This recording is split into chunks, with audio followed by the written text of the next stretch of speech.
Здравствуйте! В эфире межгосударственной телерадиокомпании «Мир» новый телевизионный проект «Казлатин». Я ее ведущая Зара Исенаман. В прошлом году в Казахстане было принято решение о переходе казахского алфавита на латинскую графику. Эта программа рассчитана на 7 лет до 2025 года. Естественно, проводимая реформа создала в обществе широкий резонанс. Возникло множество вопросов. Как будет происходить введение латиницы в казахском языке? Чего ждать от самой грандиозной за последние десятилетия реформы языка? И поможет ли переход на латиницу стать Казахстану частью глобального мира? Эти и другие вопросы мы обсудим на нашей площадке вместе с гостями, которых я с удовольствием представлю. В нашей студии Зейнеп Муслимовна Базарбаева, доктор филологических наук, профессор, член-корреспондент Национальной академии наук. Нуржан Еркенович Кулумжанов, докторант кафедры философии и политологии Казахского национального университета имени Аль-Фараби. Канат Галимович Тасибеков, писатель, автор бестселлера «Ситуативный казахский». И Бауржан Тлеубергенович Касымбергибаев, генеральный директор университета «Синергия».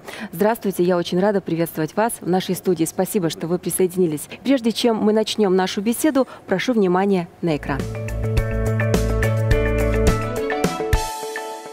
Наше государство ставит цель войти в число 30 наиболее конкурентоспособных стран мира. Чтобы реализовать намеченные планы, необходимо, чтобы общество, сохраняя свою идентичность, принимало новые знания. И в этом смысле переход казахского алфавита на латиницу значительно упростит восприятие и освоение современных идей и технологий.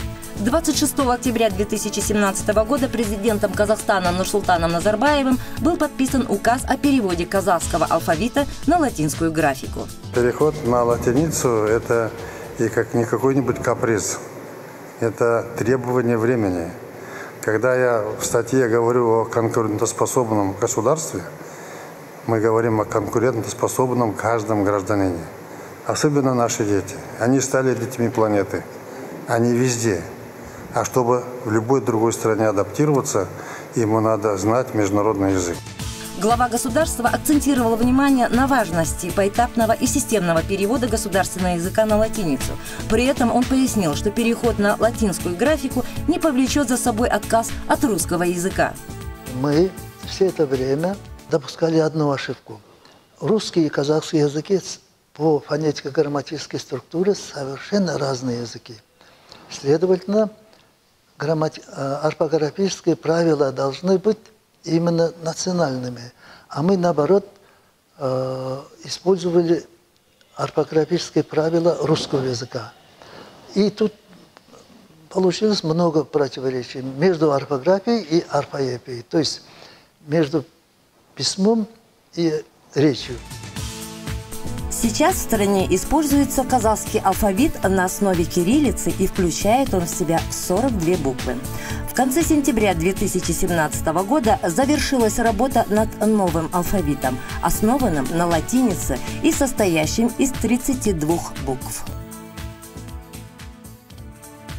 Знаки, которые были в кириллице и их произношение, то есть знак 1, мы обучаем детей, да, знак 1, но произношение совершенно другое этих звуков. И наши дети сейчас говорят не на истинном казахском языке, на искаженном казахском языке, потому что они видят знак, тот же «ы».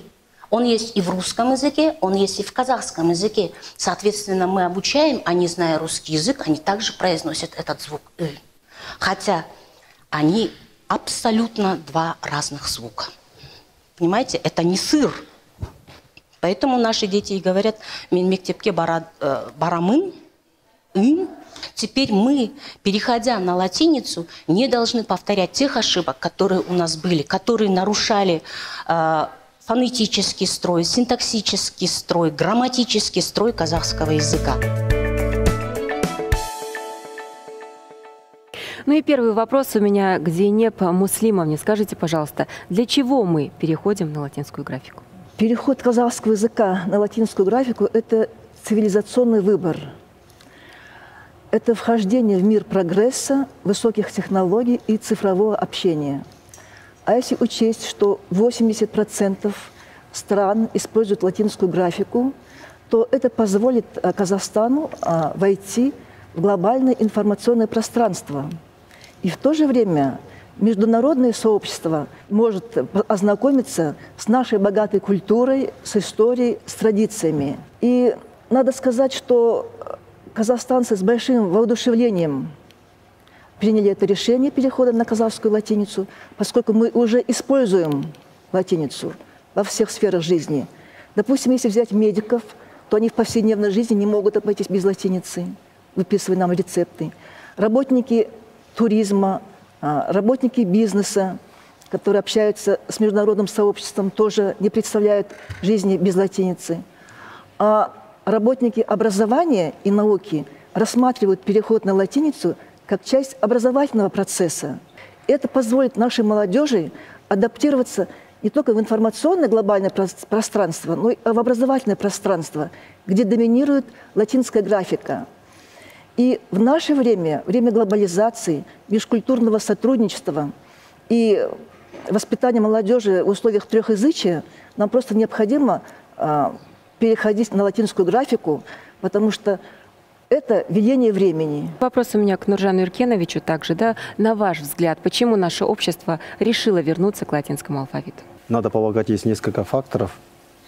Ну, нельзя и учитывать фактор, например, культурологический, политические факторы, которые повлияли на то, что вернуться к латинице. Я так полагаю, что, например, латиница как одна из основных, наверное, носителей культуры многих тюркских государств, как раз объединить тюркский мир. И здесь есть своя подоплека, что, возможно, это даст новый толчок развитию именно казахстанского общества. Объединение тюркских государств, это в общем-то, ну, конечно, это хорошо, это нужно, да, но у всех, вот у нас, у казахов, у Казахстана, у нас свой путь, у нас, ну, конечно, мы должны сближаться, ну, как бы вот вести единую графику, чтобы мы все как бы вот, как вот и Турция, и Азербайджан, мы были... Единой графики нету. Да. Насчет Нет, ну, сейчас вот как бы говорят, что это послужит объединению там и так далее. На мой взгляд, в первую очередь это вот... вопрос решения терминологии казахского языка. В казахском языке сейчас по оценкам специалистов 30 тысяч терминов. 30 тысяч терминов – это один самостоятельный язык. В путь Абая Ауэзова 16 тысяч слов. Вот. А здесь 30 тысяч слов, как бы это термины. Раньше, смотрите, вот мы практически все термины мы берем из русского языка. Да? И когда мы поступали раньше, как во всех других языках. Другие языки, они берут термин из какого-то языка, адаптируют к своей фонетике, пишут своей графикой, и это становится ихним словом. В самом начале у нас тоже такая же была история. То есть мы брали самовар, и он у нас был самоорн. Мы брали тарелку, она была тарельке, да, и так далее. Бревно, бурение. Вот. Теперь этих слов из русского языка стало настолько много, что как бы мы уже теряем иммунитет своего языка. И мы сейчас вот пишем по правилам русского языка. И сейчас казахи, даже не русскоязычные казахи, они теряют как бы вот свойственно нам фонетику языка. И русскоязычный казах сейчас очень часто боится слова сказать «хотуктайман». Знаете почему? Потому что у него уже артикулярный аппарат немножко не приспособлен. Первая причина – это терминология, да? Вторая причина, я считаю, это казахский язык. Вот он требует модернизации и реформы. Вот, потому что огромное количество проблем скопилось в языке, которые нужно решить. За годы советской власти, не говорю, что специально это было, язык остался в такой как бы стагнации, да? Не развивался. Поэтому вот это вот все надо реформировать, да, привести как бы в божеский вид. Вот аббревиатуры как писать, как через тире писать и так далее. Бауыржан Талибергенович, ну вот на ваш взгляд, переход на латиницу вопрос все-таки экономический или политический? В первую очередь это вопрос экономический. Да? Почему? Потому что страна должна сначала быть сильной экономически. Когда страна сильна экономически, и наш президент говорит об этом, сначала экономика, затем политика. И все управление руководством нашей страны, нашим президентом, оно всегда шло под этим лозунгом. Сначала экономика, затем политика. И я абсолютно полностью поддерживаю позицию моих старших коллег о том, что именно переход на латиницу, он позволяет нашей стране получить вот этот огромный импульс для развития всех отраслей. Почему? Даже посмотреть, все самые передовые научные разработки, они пишутся на английском языке. Все самые передовые технологии, информационные системы, там половина сайтов у нас во всем интернет-сообществе, они тоже на английском языке, которые используют латиницу. И опять-таки, из 30 самых развитых государств 22 используют латиницу. Там, из 10 самых развитых государств в мире 7 используют латиницу. Поэтому это абсолютно правильное решение для того, чтобы Казахстан был не где-то вдалеке, а был интегрирован в мировое сообщество. Нужно быть на одном языке, на одном уровне. У нас есть возможность, благодаря переходу на латиницу, чтобы для большего количества казахстанцев была доступна именно вся мировая образовательная система. Но прежде чем мы продолжим нашу беседу с уважаемыми спикерами, хочется узнать мнение рядовых казахстанцев. Давайте узнаем, что они думают о данной реформе, каковы их мнения. Для молодежи, допустим, латиница очень удобна. Сейчас и казахский язык под латиницу, он в принципе заточен. Я так думаю, что, например, наряду с латиницей будет и русский, и английский, например, да, ну, жители. Если русский знаешь, особых трудностей не будет. Но латиница, может, для нашей будущей молодежи она нужна. Ну, это, конечно, круто, что наше государство переходит на латиницу, но думаю, что к этому времени мы не успеем перейти полностью. Отношусь отрицательно, потому что мы сейчас учимся на кириллице, и наши родители, и бабушки, дедушки, они все учились на кириллице. Им что, теперь переучиваться? На самом деле, просто когда людей выводят из зоны комфорта, это немножко неприятно.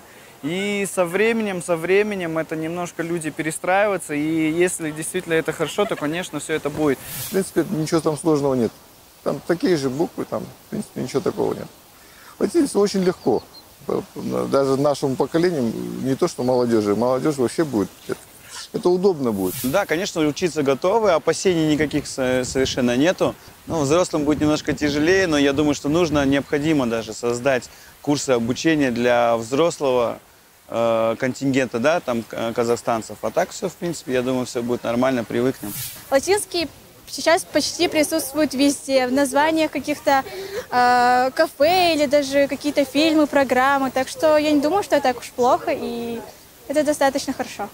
Каждый раз менять и делать реформы, я не думаю, что это ускорит наш прогресс.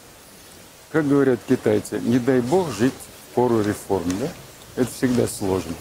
Это просто называется таким образом, что мир не стоит на месте, идет вперед, и мы к этому идем.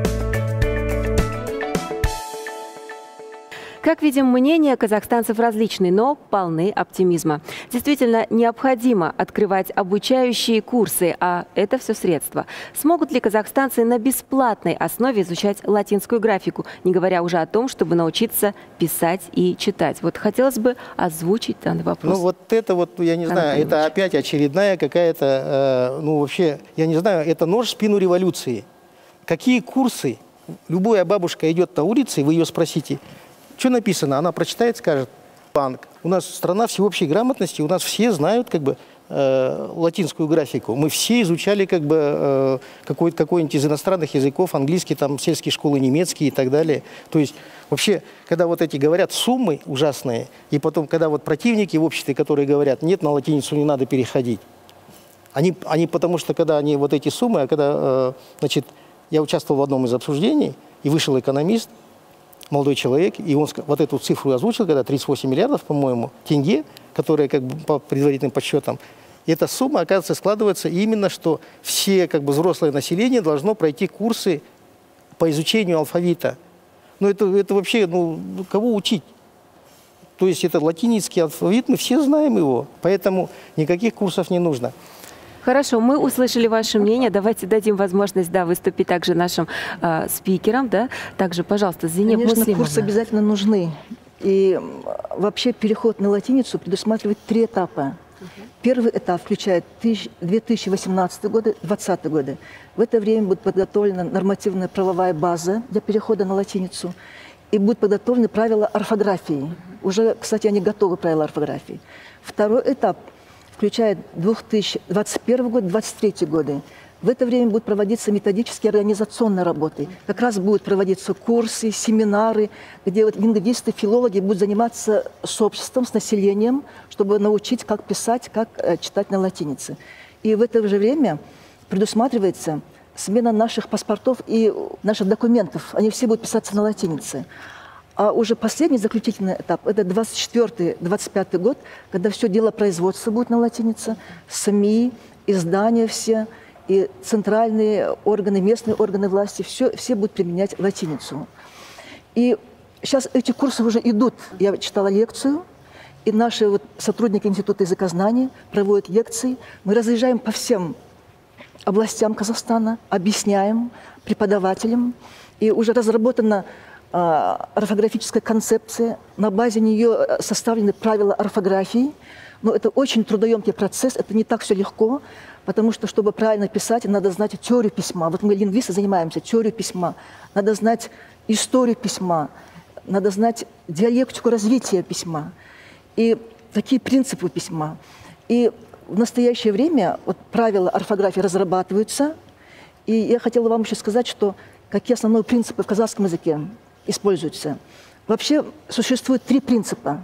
Это традиционный исторический принцип, он используется в европейских языках, во французском, в английском языках.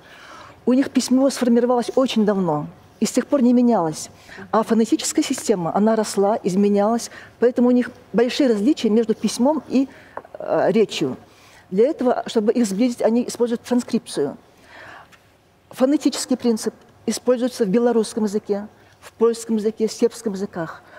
По этому принципу, как слышится, как говорится, так пишется. Человек по-разному слышит и по-разному пишет. Это зависит от артикуляторного аппарата человека. Извините, вы говорите, зависит... уже начали курсы, да? Конечно.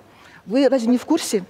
Я вам скажу, что... Вы чему учите? Какого вот последнему варианту латиницы? Нет. Последний вариант латиницы был принят в феврале месяце этого года. Да. Не, на курсах вы что учите? А теперь мы уже... орфографию. То есть вы считаете, что этот вариант уже все, он уже... Да. Так вы знаете, это же вариант, он же не, ну, извините меня, он будет дорабатываться и так далее. Нет, то есть он же еще не готовый? Нет. Как вы учите тому, что еще как бы не до конца... Нет, вы не правы. Этот, конечно, вариант не идеальный, но вы посмотрите, что до этого было. До этого был диграфный алфавит, когда наши национальные звуки... Вы знаете, наш институт языкознания вообще другой алфавит предлагал. Совершенно другой, он похож на турецкий алфавит. Там использовались диакритические буквы, диакритированные буквы. Это умлауты для гласных, там бревис, седиль для согласных. Нет, ну он уже не принят же. Он не принят. А потом, значит, принят другой. Диграфный алфавит в парламенте. Он тоже не принят. Вот сейчас, который принят, это варианте алфавита. Вот вы с акутами учите, да? Да, с акутами. Почему? Потому что акуты же, они же не способные, потому что с акутом нельзя доменное имя ввести, с акутом нельзя, предположим, поисковике. Нет, вы мне дайте сказать вначале, да, вы меня не перебивайте. Хорошо? Потому что в этом алфавите выдержан принцип один звук, одна буква. И имеется только 2 диграфа. Дело в том, что диакритические знаки, они условно могут применяться для... чтобы показать вот эти национальные звуки казахского языка. Правда, вот эти вот акуты не идеальные, они вообще, их назначение состоит в том, чтобы ударение показать. Можно вас пользоваться такой возможностью? У нас вот есть доска, вы не могли бы просто продемонстрировать нам, да, пользуясь вашим опытом, да? Любое слово, казахское слово я могу написать вот с помощью... Пожалуйста. Это. Багдар. Допустим, вот Багдарлама, давайте напишу. Багдарлама, да? Вот.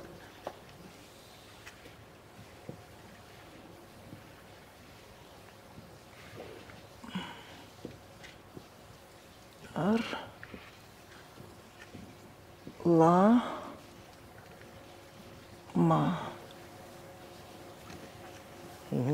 А вот смотрите. Багдарлама. Ну, это легкое слово. Вот смотрите. Можно потруднее слово взять. Вот по вот этому слову, да, вот у меня вопрос, да? Вот смотрите, мы пишем Багдарлама. Я достаю из кармана свой смартфон и начинаю писать Багдарлама. Б у меня есть, Я знаю. А у меня есть. Вы Когда знаете, мы дошли до Г, я понимаю, мы нажимаем, там нету этого Г, знаете, мы эти нету. вопросы столько обсуждали. Да. Я, знаете, занимаюсь латиницей уже с 90-х годов. Я знаю, что такое диграфный, я знаю, что такое апострофный, я знаю, что такое диакритический алфавит. Даже у меня была статья, называется «Лингвисты против программистов». Я знаю, что программисты хотели диграфы, но дело в том, что мы не можем вот эту технику приспосабливать к языку. Нужно наоборот. Язык, понимаете? То есть, наоборот, надо технику к языку приспосабливать, а не наоборот. Сейчас у нас... И потом диграфный алфавит, он, значит, противоречит природе казахского языка. У нас язык... Послушайте внимательно, ладно, не диграфный, но Г вот наберите вы, на клавиатуре наберите. Я вам скажу, вы хотите диграфный, да. Нет, Дело хорошо, в том, не диграфный. что Вот это как в английском этот языке остался. применяется. Да. Я знаю английский язык, я знаю французский язык, я знаю. Там применяется широко. Но этих нет. On va parler français peut-être. Да, je parle français très bien. Parce que j'ai terminé l'institut Maurice Thorez à Moscou. Божан, вы можете присоединиться к данной пониманию. А вы знаете, сколько фонем во французском языке? Сколько букв во французском языке? Не знаете. Букв во французском языке 26, а фонем 35. И для того, чтобы вот эти все фонемы передать с помощью букв, они используют диакритические знаки и диграфы, но их нет в алфавите. Они используют только на письме. Допустим, смотрите. Вы знаете, вот слово, во французском языке, о котором вы сейчас говорите, слово, буква есть «э», как у нас, да? Нет. Она передается «о» и «е». «О-е», ну, сейчас «о-е». Ну, вот это диграф же, правильно? Модель французского языка брать, потому что казахский язык у нас Я не говорю, вот французский сейчас язык. вы приняли вот алфавит, который вы пишете, но вы букву «г» вы не сможете написать, потому что ее... Вот кто я сейчас... знаю, как вы хотите писать, знаю. GH вы хотите писать, GH. GH вы хотите писать, я знаю. GH. GH. Да. Дело в том, что сейчас вот самое главное, это, значит, введение вот этого алфавита в практику. Для этого были созданы 4 группы. Орфографическая группа, которая будет разрабатывать правила орфографии. Терминологическая группа, то, что вы любите говорить о терминологии. Когда они будут, значит, собирать вот эту систему терминологии и на латинице писать, как пишется. Будет методическая группа, которая будет разрабатывать правила, методику преподавания латиницы. И также IT-технологии. Они будут составлять программы и адаптировать вот эту латиницу к IT-технологиям. Орфографическая группа уже заканчивает, я вот член орфографической группы, заканчивает свою работу. Емле, ереже, как надо писать. Да, это очень важно, конечно. Дело в том, что у нас было 42 буквы. Это был у нас русско-казахский алфавит. Значит, 33 буквы русские и 9 букв казахских. Теперь у нас 32 буквы. Мы вот эти ненужные буквы выбросили. У нас мягкий, твердый знак, ю, я, щ, таких нет уже. Но, допустим, как мы будем, допустим, писать слова с мягким знаком? Очень легкий способ есть. Допустим, смотрите, слово «альбатрос», как пишется на кириллице, вы знаете, «альбатрос» с мягким знаком, да? А мягкого знака у нас нету. Как мы будем писать? С помощью «альбатрос», вот.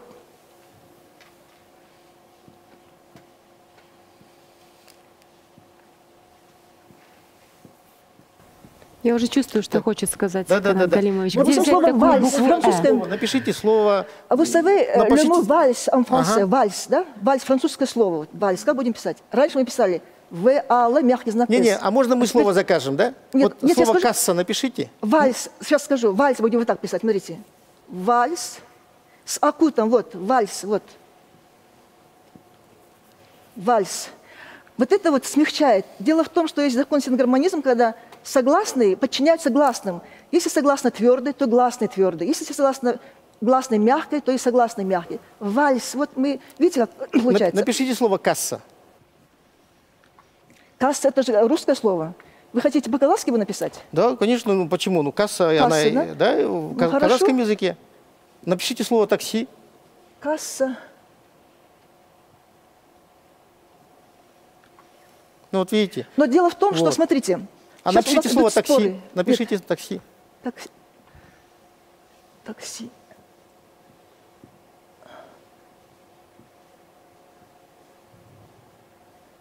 Вот. Такси. Дело в том, что «и» передается и без точки. Конечно, в этом алфавите есть недочеты. Мы все знаем, мы лингвисты хорошо знаем. Где буква X, где буква Си, да? Цирк, все.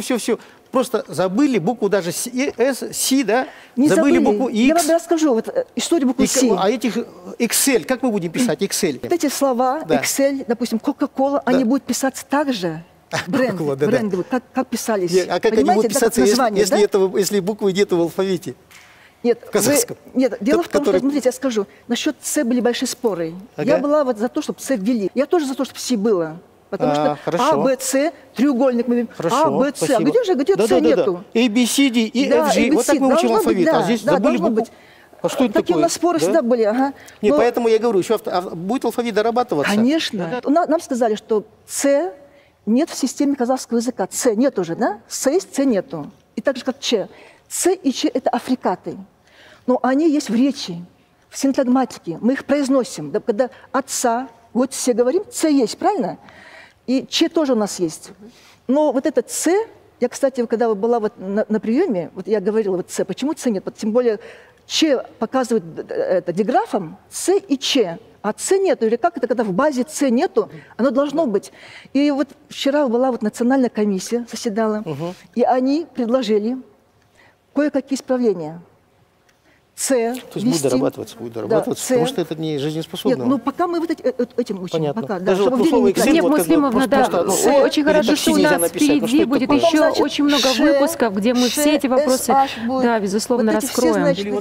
Нуржан Еркенович, вопрос сейчас к вам, потому что, как мы уже понимаем, будут доработки, да, и еще очень много будут трудностей у казахстанцев. Вопрос к вам как культурологу. Чего еще, каких трудностей ожидать казахстанцев и как с ними справиться? Я хотел бы сказать, вот не понимаю, почему такая спешка. Мне кажется, надо в действительности еще года 2 можно разрабатывать. Это не должно вот к спеху делаться. В казах говорят «аскан шайтанысы». То есть это уже наши предки говорили. Это первое. Второе, действительно должен быть нормальный референдум пройти. То есть это народ должен решить в конце концов. И в отношении трудностей, я как культуролог, занимающий культурологией, знаете, это сложностей очень много будет. Еще те сложности и вызовы, которые мы еще не ожидаем еще. То есть мы не знаем еще, потому что те страны, которые прошли через это, у них были, мы сами знаем, какие были проблемы. И учитывая их пробелы, мы хотим в действительности пройти мягче. Но все же есть много своих тонкостей, нюансов. Например, даже говорим, когда о национальном коде, это тоже как «дл», «тл». Это национальный код. И здесь, как язык, как феномен, как имеющий свою душу, народ должен быть готов к этому. И когда это реформирование зайдет сверху, это сложности будут большие. И вот говоря о готовности, Бауыржан Тлеубергенович, вы также получили блестящее образование в Москве, владеете несколькими языками, как ректор. Вот есть ли опасения, что вот мы можем не успеть к 2025 году осуществить все в полной мере? Да, вы знаете, конечно, есть опасения. Почему? Потому что это, ну, во-первых, огромный пласт вот этой работы, внутренней работы. И даже вот мы видим, что вот, как говорил мой коллега, культуролог Нуржан, о том, что мы должны к языку подойти вот едино, да, вот с единым подходом, учитывая все ошибки, учитывая все подходы. Поэтому здесь, конечно, я понимаю, что там, даже не будучи таким профессионалом в области филологии, как наши уважаемые спикеры, я понимаю, что еще очень много моментов недоработано. Да? Вот, даже вот сегодняшний момент мы видим, что еще предстоит очень большая работа. Поэтому для того, чтобы не было вот этих сложностей, действительно, надо понимать, что это первостепенный вопрос. Да? Что переход целого государства, стольких миллионов, стольких систем, стольких сообществ в единую вот языковую среду, оно требует большой работы. И по моим тоже внутренним ощущениям, что нам предстоит еще, наверное, неоднократно собирать вот такие комиссии, да, включать мегапрофессионалов, таких вот как Канат ага, Зенеп Муслимовна. Поэтому других докторов филологии, языков, культурологов, политологов, чтобы учитывать все нюансы. Поэтому будет еще много действительно, работы. Нужен действительно такой диалог, да, поколений. Диалог, и вот говоря да. о диалоге поколений, Канат Галимович, говоря о проблеме восприятия старшего поколения, да, латиницы, вот на ваш взгляд, как мы можем все-таки миновать эту проблему и как-то ее сгладить? Это проблема, да, проблема, потому что тяжелее всего будет, конечно, людям старшего поколения, поскольку как бы, ну, уже не такой мобильный как бы сам психострой там и так далее, как бы это все гораздо. Вот. Ну, все новое, она, в общем-то, конечно, не дается нам легко и дешево, да, надо на какие-то, в общем-то, издержки и жертвы идти, конечно, мы должны это, ну, себе давать отчет в этом, вот. Ну, вообще, ну, ничего такого страшного не происходит, как я уже говорил, любая бабушка как бы у нас знает, вот, как бы, латиницу там и так далее, да, латинский алфавит, вот. Вот, поэтому, да-да, вот, поэтому это, в общем-то, не так страшно, черт, как его малюет. Конечно, вот разъяснительная работа, да, она должна вестись вообще на другом уровне. И вот я здесь бы хотел сказать, конечно, что вот сейчас вот в ходе обсуждения, конечно, вот выяснилось некоторые как бы моменты, да, которые нам действительно нужно. Вот то, что из всех вот этих обсуждений я вынес, да, и то, что вот сейчас вы говорили, да, что, может быть, мы не успеем, да. Вот на самом деле, на мой взгляд, масштаб задачи, которую мы решаем, он вообще абсолютно неадекватен тем действиям, усилиям, которые предпринимались. Понимаете, вот вы видите, что сейчас сделано и какой масштаб. То есть речь идет вообще о цивилизационном выборе нации. Вообще, как мы будем, как мы, казахи, останемся или нет. Какой у нас будет язык, да, на каком языке, ну, как будут учиться наши дети, как они это будут воспринимать. Останется ли, как бы, казахский язык в том же виде, сохранит свой сингармонизм, звучность и так далее, поэзию, да? Или, может быть, чем-то придется пожертвовать. То есть здесь и философия языка. А здесь, когда мы сделали за все это время, сделали как бы вариант алфавита с апострофами, которые как бы вот... Ну, я вот вообще не согласна, что вы говорите. Да? Значит, абсолютно. Потом как бы вот этот час с акутами, которые тоже не могут как бы написать какое-то слово, обычное слово нельзя написать, да? Почему же нельзя написать? Все слова можно написать. Я вам скажу, что алфавит, вот смотрите, в английском языке 26 букв всего. Всего 26 букв, видите? А звуков намного больше. А в казахском у нас 28 букв всего, звуков. Получается, что 32 буквы. Такое несоответствие. Поэтому букву «Х» показывает «Аш». «Аш». Значит, эта буква «Аш», она передает и «Х», и «Х». Понимаете? Это почти одно и то же звучание. Вот «Халакбанк», как мы пишем? Мы же пишем «Халакбанк», не с «Х» пишем. А видите, вот такой это вопрос. лишняя буква. Вот к вам, как автору книги «Ситуативный казахский», поможет ли переход на латиницу изучить казахский язык не казахстанцам? Ну, конечно, разницы вроде бы нет, да? Ну, на каком... Вот язык, он есть язык, а графическая система его отображения – это как бы второе. Но мне кажется, что психологически все-таки это будет как бы более привлекать к изучению языка. Казахский язык будет выглядеть как иностранный, как казахский язык. Вот сегодня он выглядит как симукляр русского языка. То есть как бы, ну, вот на русском текст, правильно? И, предположим, когда мы говорим менеджмент кафедрасының инновациялық рейтинга, на казахском языке написали, да? Ну, посмотрите, молодой человек читает, и это выглядит как бы смешно, да?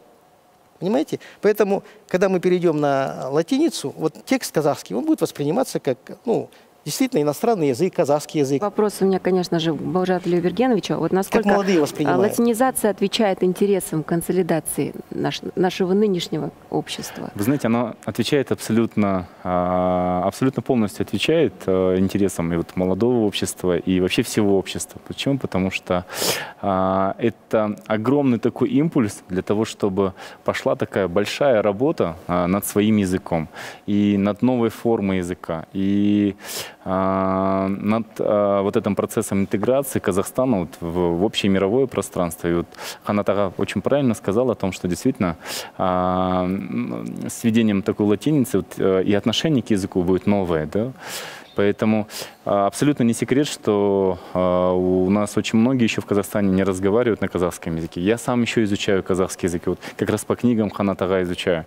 Поэтому в этом отношении это будет таким большим моментом, который будет объединять наше общество, и я считаю это большим плюсом. Я добавлю два слова.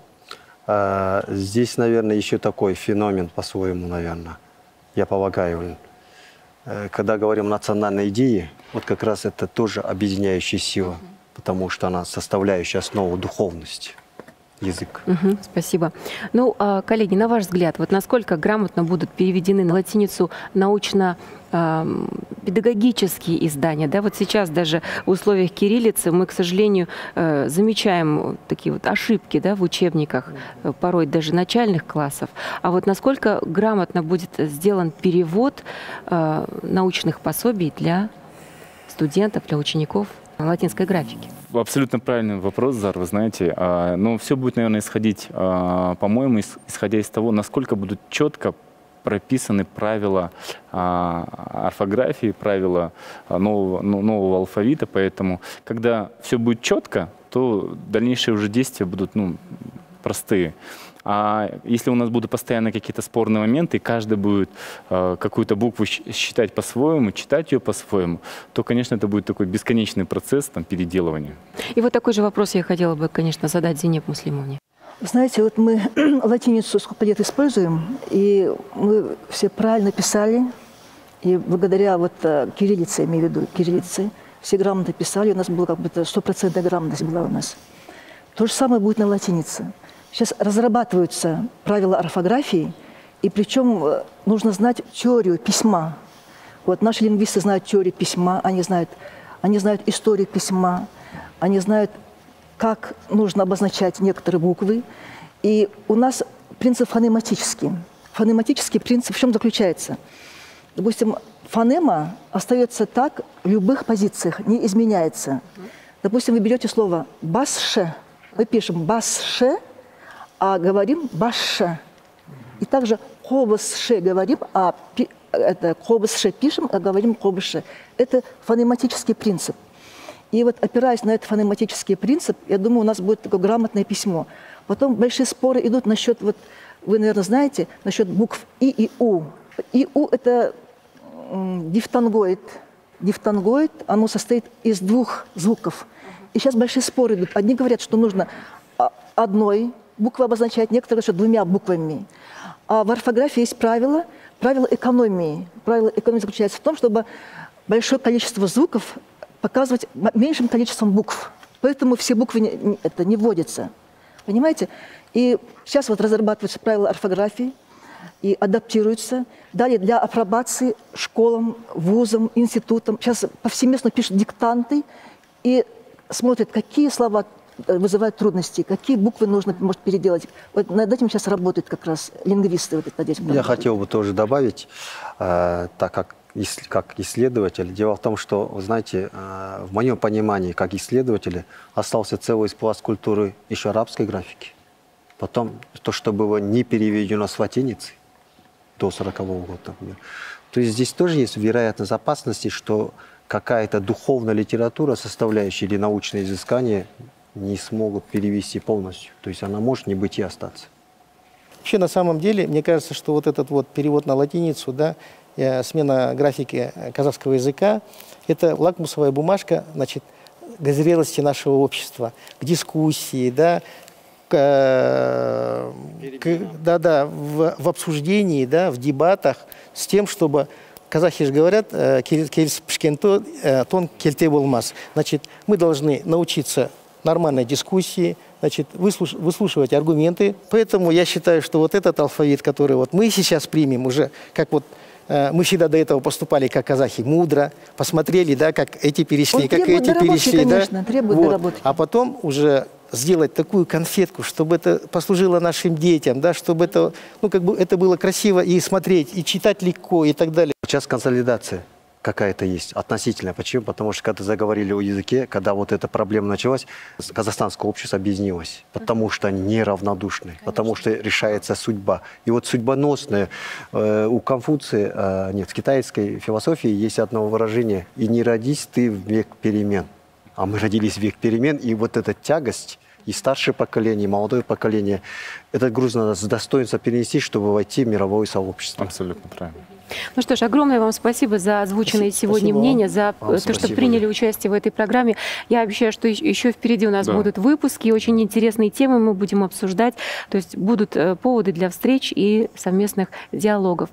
В мировой истории есть немало примеров модернизации алфавитов. Модернизировались и европейские алфавиты. Сегодняшняя реформа языка, проводимая в Казахстане, никак не связана с политическими интересами страны. Глава государства подчеркнул, переход на латиницу – это внутренняя потребность в развитии и модернизации казахского языка, которая превратит его в язык современной информации.